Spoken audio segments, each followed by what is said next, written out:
Now we deal with creation, will, time, and duration. The philosophers say, this turns against you because before the world's creation, God was able to create the world a year or many years before, there being no limit to his power.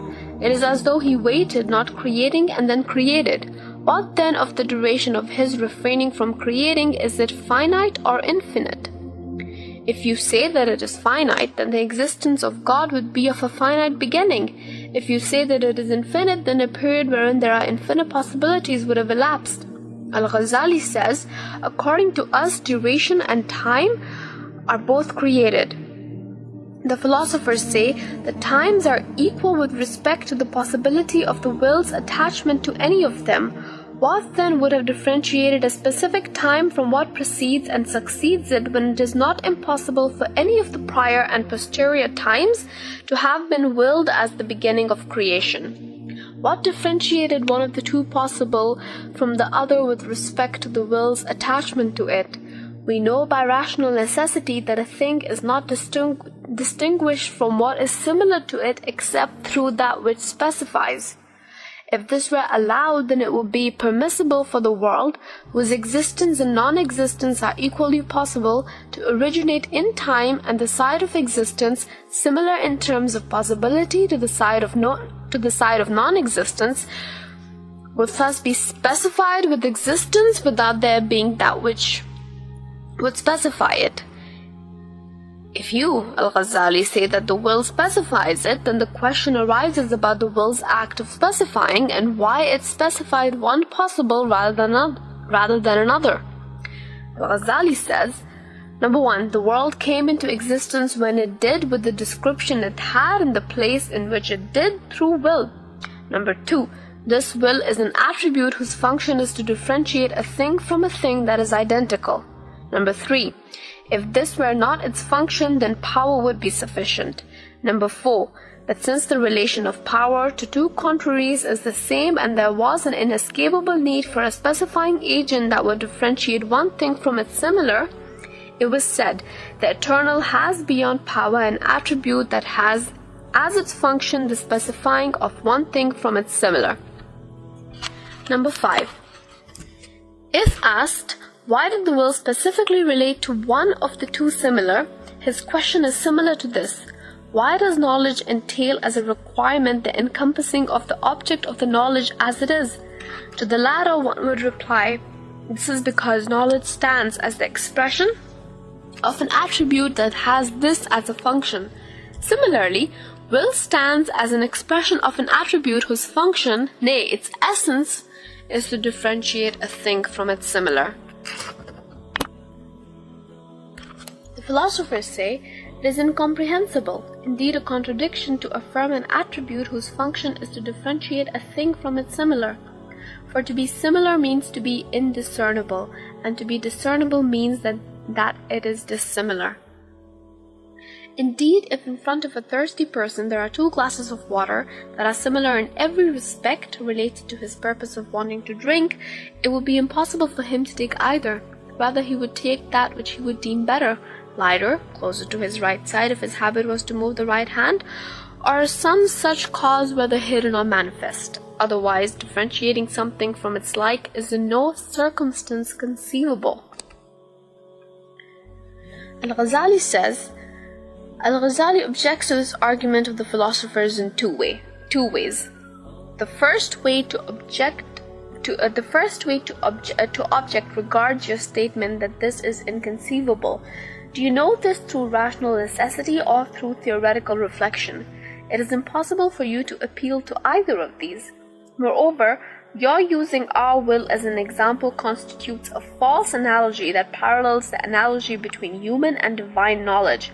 God's knowledge differs from human knowledge. Why then should the difference between the divine and the human in the case of the will be unlikely? Al-Ghazali on divine will.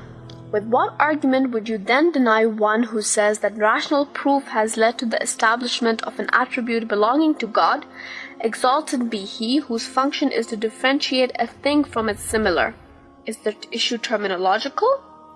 If the term will does not correspond to this attribute, then let it be given another name.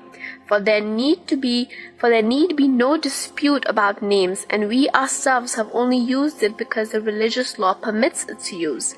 Otherwise, will is conveniently used in language to designate that which has an objective fulfilling a need, and there is never such an objective in the case of God. What is intended is the meaning, not the utterance.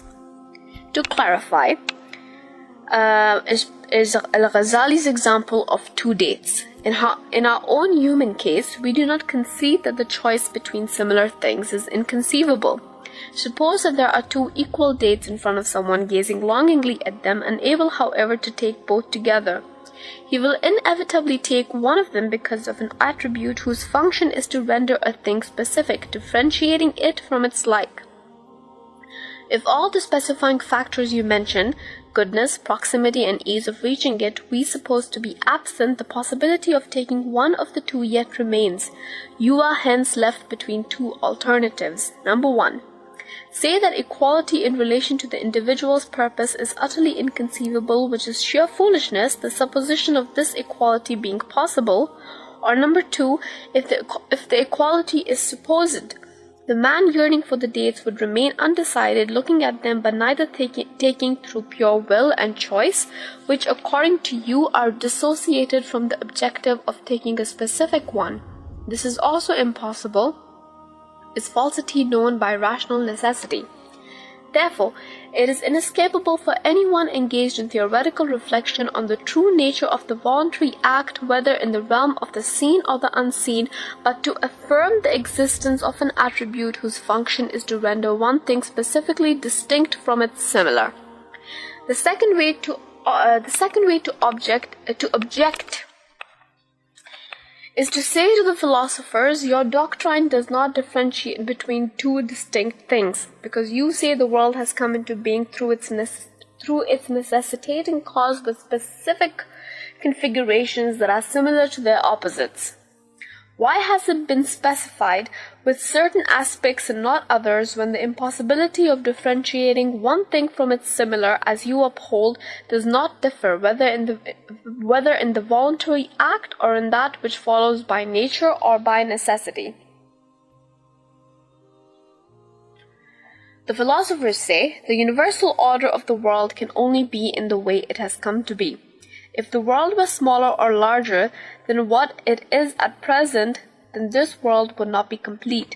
The same holds true when speaking of the number of these spheres and stars. These spheres and stars then are not similar but different, except that the human faculty falls short of apprehending the modes of wisdom pertaining to their quantities and details. The secret is not apprehended, although their differences are known. It is not unlikely that a thing is differentiated from its opposition by reason of its relation to the established order. In the case of time, however, they are absolutely similar in relation to possibility and the established order. It is impossible to claim that if the world had been created later or earlier by one moment, the order would be inconceivable, for the similarity of temporal states is known by rational necessity. Al-Ghazālī says, even though we are able to use a similar argument against you in terms of temporal states, since there are those who say that God created the world at the time which was best for its creation, we will not restrict ourselves to this comparable argument. Rather, we will force on you, in terms of your own principles, the admission of rendering specific one similar as distinct from another, in two instances where it is not possible to suppose a difference between their similar. One is the difference of direction of the world's motion, the other is in assigning the position of the pole in the ecliptic movement.